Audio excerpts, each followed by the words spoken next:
Thank you for visiting our channel. Please like, share and subscribe for more exciting food videos. Welcome to this video about cooking beef biryani at home. Learn how to make tender beef, fluffy rice, and rich aroma step by step. Stay tuned for more cooking tips. If you have ever eaten beef biryani and wondered why it tastes so different from rice with curry, the answer is simple. Biryani is built in layers. You cook a rich beef masala, par-cook fragrant basmati, then finish everything with gentle steam so the flavors meet in the middle. The good news is it is not a restaurant secret. It is a method.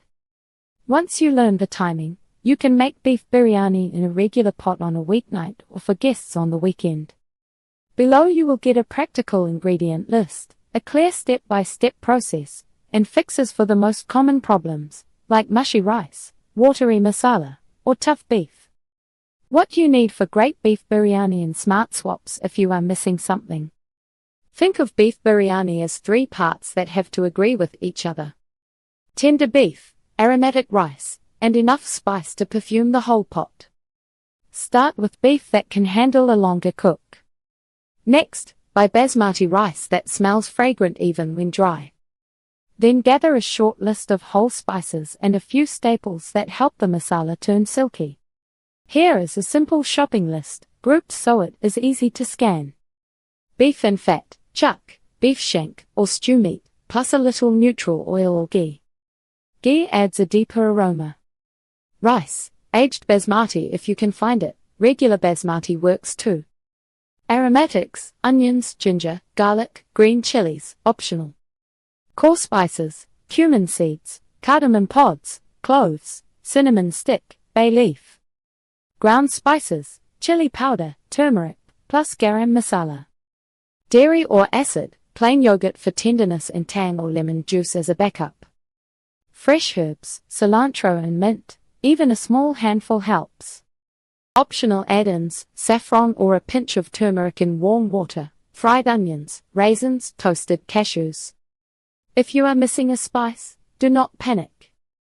Biryani still works with a simpler spice set, as long as you keep the rice texture right and let the pot steam at the end. Best beef cuts for tender biryani, plus how to prep them. For beef biryani, choose cuts with collagen because it melts into tenderness. Good options. Chuck, dependable, easy to find, and stays juicy. Beef shank, richer flavor, but it takes longer to soften. Stew meat works fine if it is not too lean. Check for some marbling. Avoid very lean cuts like top sirloin for this recipe. They cook fast, then turn chewy during steaming. Prep stays simple.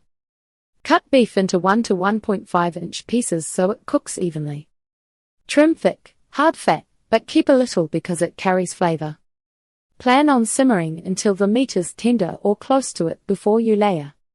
If you are short on time, a pressure cooker or instant pot can soften the beef faster. Still, finish the biryani with a short steam so the rice absorbs the aroma. Basmati, spices, and yogurt, the flavor builders that matter most. Long grain basmati matters because it stays separate. Rinse it until the water looks mostly clear, then soak for 20 to 30 minutes. That soak helps the rice cook evenly, so you are less likely to get a crunchy center. That is the end of part 1. Stay tuned for part 2 where we will continue learning more cooking tips and tricks. Stay tuned for part 2. Thank you for watching. Please remember to like, share and subscribe.